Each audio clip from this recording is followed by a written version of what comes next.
August 27th. Septembre pour moi. The shrill scream radiated through the whole house, jolting Sunset awake. She knew that sound. It was her own. Or rather, not hers, but that of her twin, the Sunset Simmer native to this world. Vaulting out of her bed, her sheets blasting around her in a cascade of fabric, Sunset immediately teleported into the guest room to see chaos.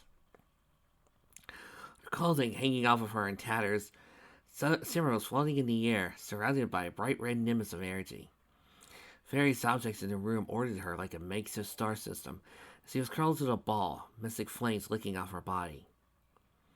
Surreal instinct took over Sunset. Rushing into the energy, she grabbed Shimmer, tore off her clothing, and immediately teleported both of them into the bathroom. Throwing the girl into the bathtub, she immediately turned on the water, making sure it was cold. The red energy slowly started to bleed off into nothingness. And then, after a few seconds, the girl's body reflexively arced as if she let out a huge gas. Sunset looked at her with concern. How do you feel? Silver looked at her older twin. What happened? Well, there's no real way I can explain in human terms, but you had a false flare. A what? A false flare. It's what happens the very first time a false magic erupts. Sunset gave her counterpart a smile. Congratulations and welcome to the world of magic, Shimmy. Sunset didn't expect what happened afterwards. Shimmy reached down and slapped her counterpart hard across the face. Anger and betrayal in the eyes. Sunset looked at her with shock, and then Shimmer started to cry. A second later, behind the closed door of the bathroom, Velvet's voice could be heard. Is everything okay in there? Yeah, Mom, Sunset called back. It's just... Why does the guest bedroom look like it was set on fire?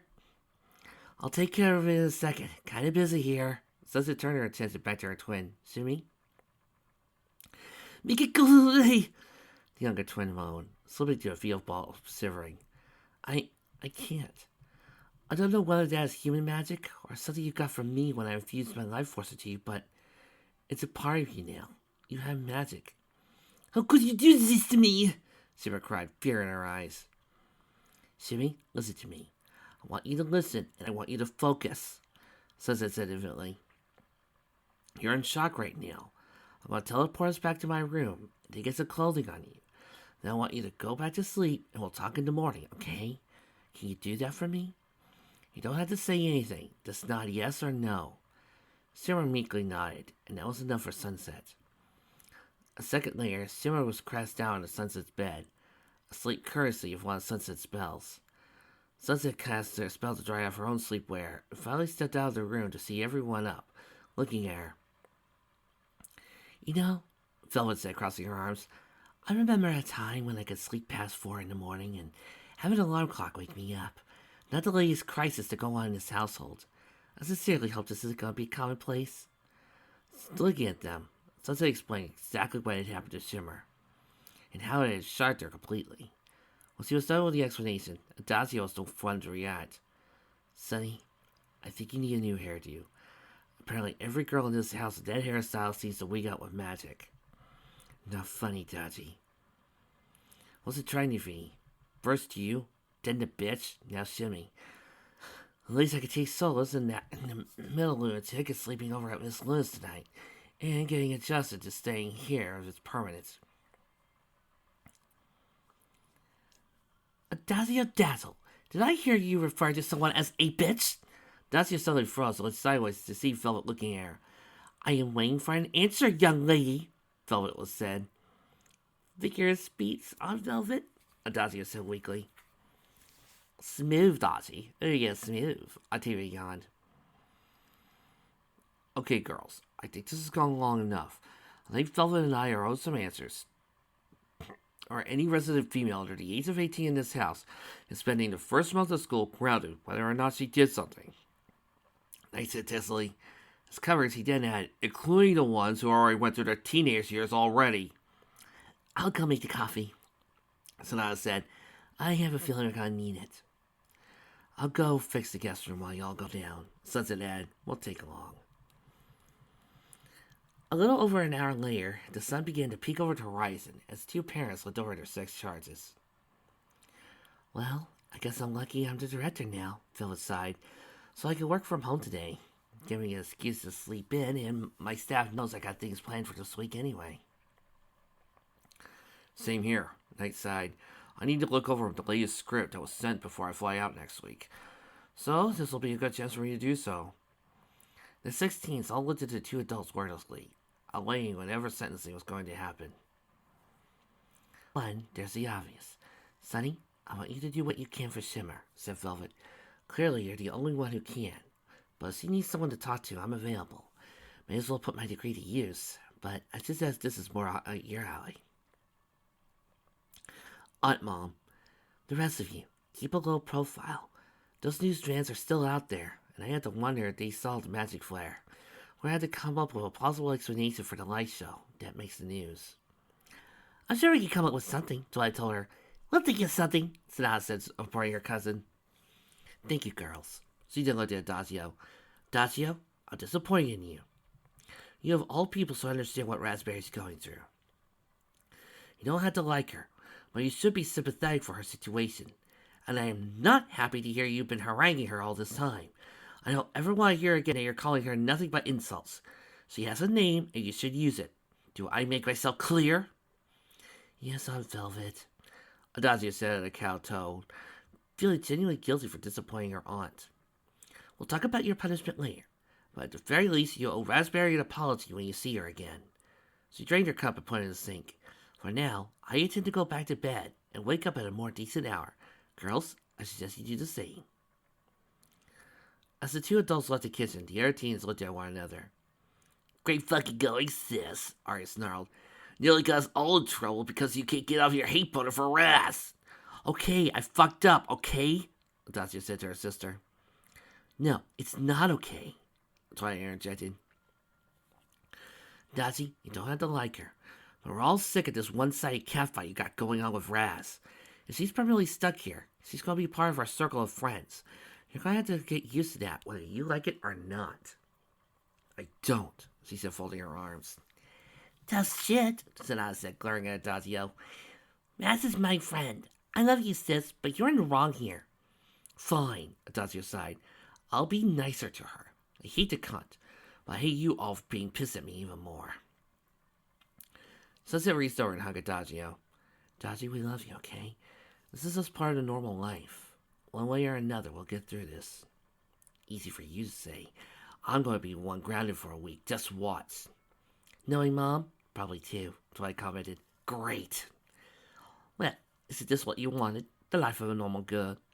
Good comes with the bad, Kez, Octavia reminded her. Adagio was silent for the longest time. Then a smile came to her face and said, Yeah, actually, yeah. This beats being cycled any day of the week.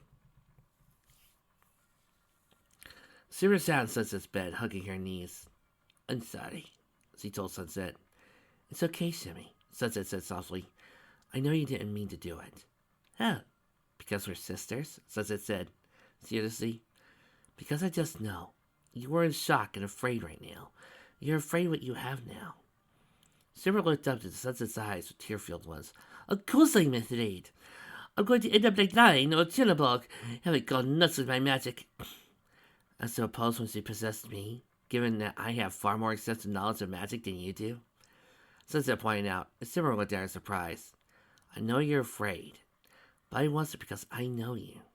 How do you handle it? You're different from everyone, and no, I'm not. At the end of the day, I'm just a teenage girl like you. Sure, technicalities aside, and yes, in my case, there are a lot of those. But Shimmy, at the end of the day, I'm no different than you. You're no different than you were the day before. Did you know this was going to happen to me? Simmer asked her. I suspected it was possible, yes, Sunset admitted. Why didn't you tell me? Because it's not a big deal, Sunset assured her. Yeah, sure, you have a power that isn't understood by nearly anyone in the world. And up until now, your only example was the megalomaniac in your family. So it's understandable you're afraid. But do you remember what I told you about you and I? Sunset took her counterpart's hands in her own. You're my sister now. Even if you're on the other side of the world, Shimmy, I'll always be there for you. Whenever you need one, I'll be there. You can't mean that. I do.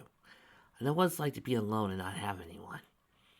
I did it for years, and it's a feeling I don't want anyone that I ever care about to ever feel, if I can help it. We'll get through this. keep in mind that it's not going to be easy, because I have to find a way to adapt magic kindergarten books to something more human in nature. But everything you know about human magic, ignore it. You have the real deal, and we'll make sure you'll be okay. You promise? The look in Simmer's eyes was one of terror. Don't leave me. Sensei gave her twin a smile and held her hand out. First lesson, transference. Sunset let go of Shimmer's hand and held it out before her, cupped. Focus all your and call your power to you. As a unicorn, it would be to charge your horn, but since we're humans, a science spear of energy appeared in Sunset's hand. Shimmer did the same, closing her eyes and focusing. A second layer, a much smaller sphere of red magic appeared in Shimmer's own palm, wavering and warping, but present all the same. How does it feel, sister? Shimmer looked at the spear with wonder. Like it's a part of me I've never known before. Like I could move a muscle and didn't know I was there. Do you trust me? Sunset asked her again. Shimmer nodded hesitantly, then gulped and nodded more firmly. Sunset took her hand, still holding the magical spear, and placed it on Shimmer's own. Then as their hands touched, the two spears split, becoming smaller motes of light that danced around their hands. This is called Dance of Magic, Sunset said softly. It's considered very intimate, something you only do with someone you trust more than anyone. Intimate? Like I love that? Shimmer asked coldly. Sunset laughed. Intimate, like family, she said with a smile. With her other hand, Shimmer wiped her eyes. She reached over and hugged her older sister, and as the red armlets danced around the two sunsets. After a few moments, Shimmer let go. Just out of curiosity, what would have happened if I didn't trust you? You know. Oh, we would have disintegrated the component atoms, Sunset said blandly. When Shimmer looked at her with horror, Sunset laughed and said, just kidding. Seriously, if we weren't so close, the two magics wouldn't have mixed to begin with. They would have repelled one another. You had to be in harmony to do the dance. Oh, a second layer, she sliced Sunset in the shoulder. Ne me fais pas pour comme ça. It's peut-être de mauvais. Shimmer grumbled, then laughed. A second layer, Ari rushed to the room carrying something. Sonny, look!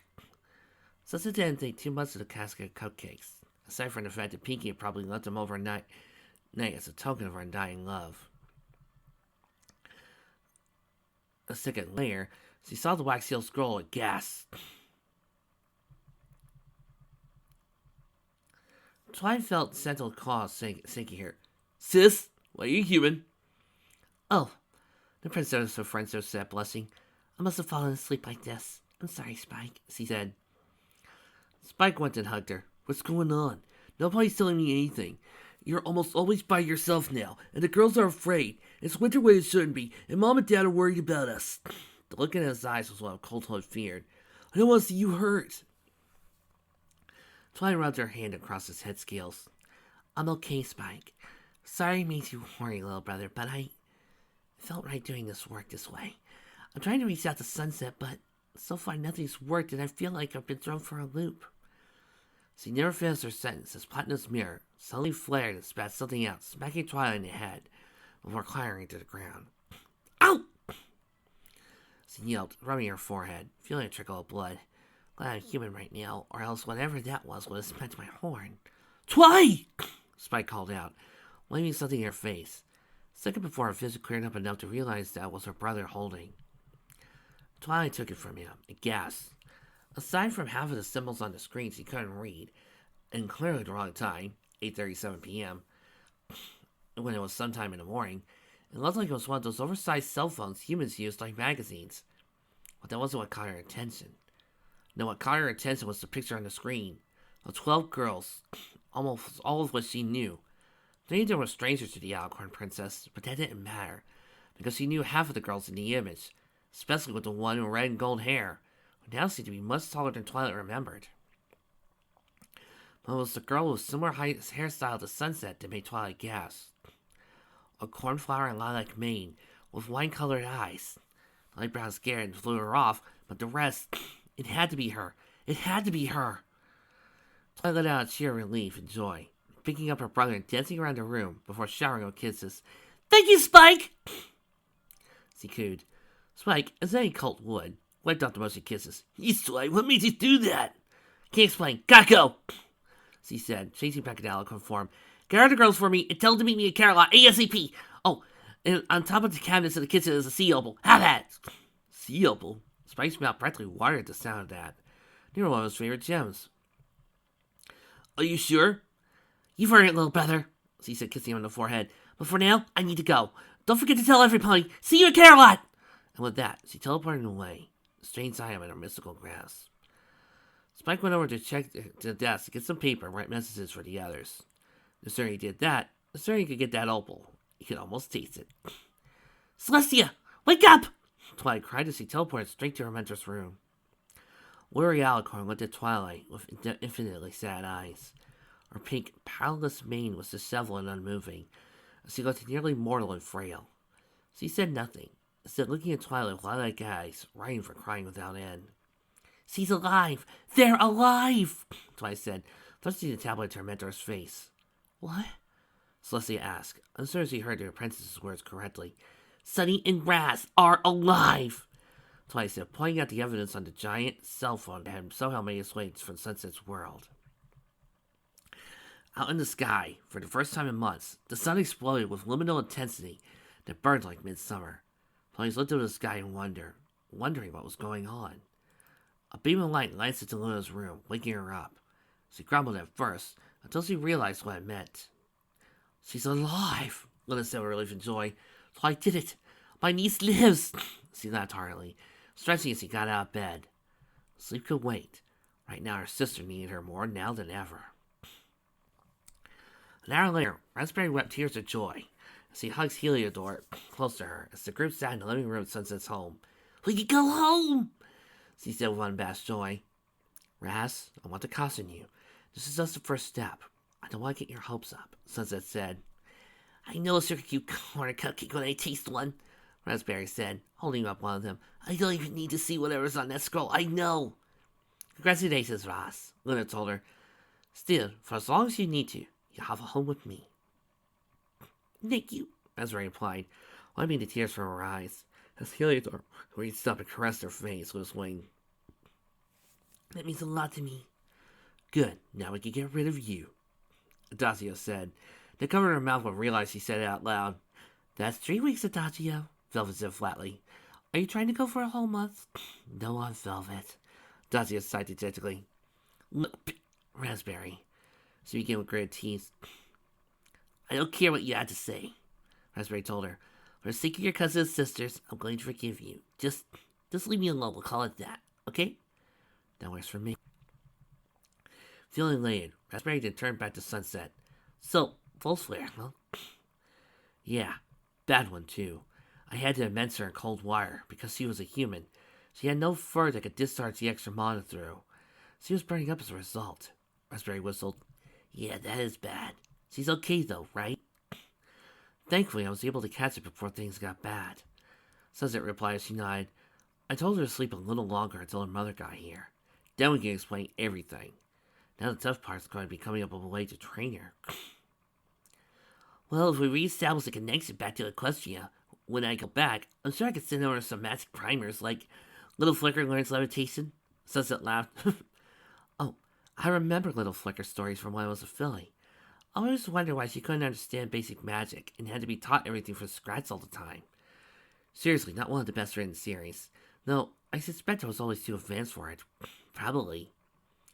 Anyway, Raz, I'm going to be busy with other stuff the next couple of days, so... Raspberry nodded. I wouldn't take that away from you, Sonny. I know how important this is to you. So go ahead. I've been here a couple of weeks now, right? A couple of days isn't going to hurt, right? Meanwhile... This calls for my special party man 9001! Pinky cheered at the top of her lungs. Before anybody asked, he asked, like 9001? Because it's over 9,000.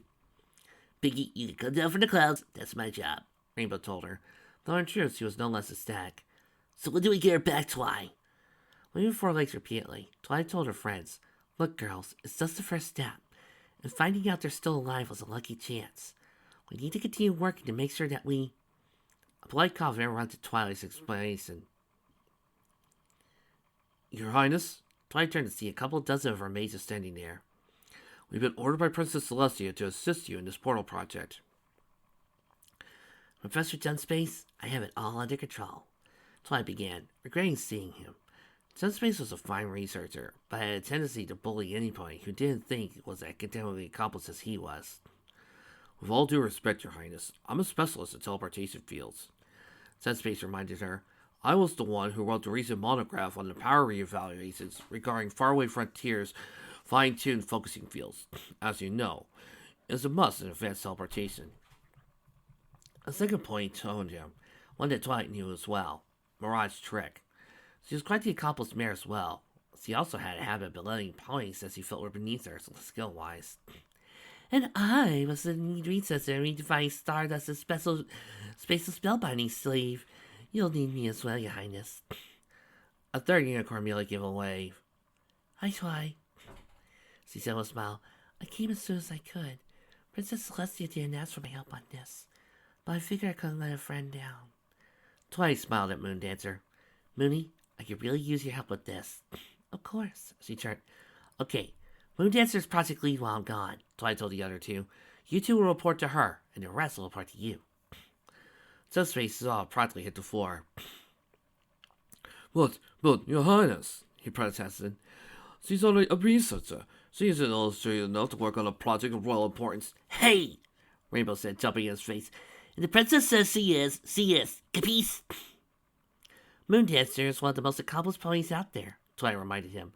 Yes, I know she doesn't have the magic levels that befit someone like myself or the Archmagi. But when it comes to magical knowledge, I trust her implicitly. Moon blushed. Thanks, Twilight. I mean that. It's gonna be a tough job, but I believe in you, Moony. Twilight, dear, Rarity as he walked into the room. Forgive my suggestion, but I feel it's my duty to suggest that 2 other ponies must be in least aware of the updates in this important project. The unicorn Fashionista stepped aside, revealing an overwhelmed Casimir and Ascot. Your Highness, Casimir spoke with a catch in her throat. Is it true? Though he said nothing as he stood beside his wife, Ascot's face was a mask of anxiety. Twilight nodded. Yes, she's still alive. Somehow, instead of being destroyed by T-Rex, she got teleported to another world. The same world Sunset Shimmer lives on. We believe that she's with Sunset, and she's safe. Casimir broke down in sorrowful tears, collapsing to the floor in puddle and leaf. Suddenly, Ascot was at her side, nuzzling and crying for joy alongside her. Finally, he looked up at Twilight with gratitude in his eyes. Thank you, Princess, he said softly. What is that approach, Twilight? Rarity and I felt like they deserved to know, Twilight. The soft poke as Pegasus told her. They love her so much. And I know if I were in their house, I want to know too. You did the right thing, Twilight told her friend. I so bold because I'm busy trying to prove that they were there. I never thought to let them know. Thanks for doing that. Twilight. The unicorn turned to the familiar voice to see Celestia approaching. She still looked worn and haggard, tired and disheveled. Do whatever it takes to get the connection reestablished. They deserve to come home. We'll get right to it, Princess, Twilight assured her. Please do. I'm not... The words were thick on her tongue, and the look on the great alicorn's eye was one of anxious hope. I'm not asking you this as your sovereign or fellow alicorn, Twilight. I'm asking this as a mother. My filly home. I want to see her again. I will, Twilight vowed. I will.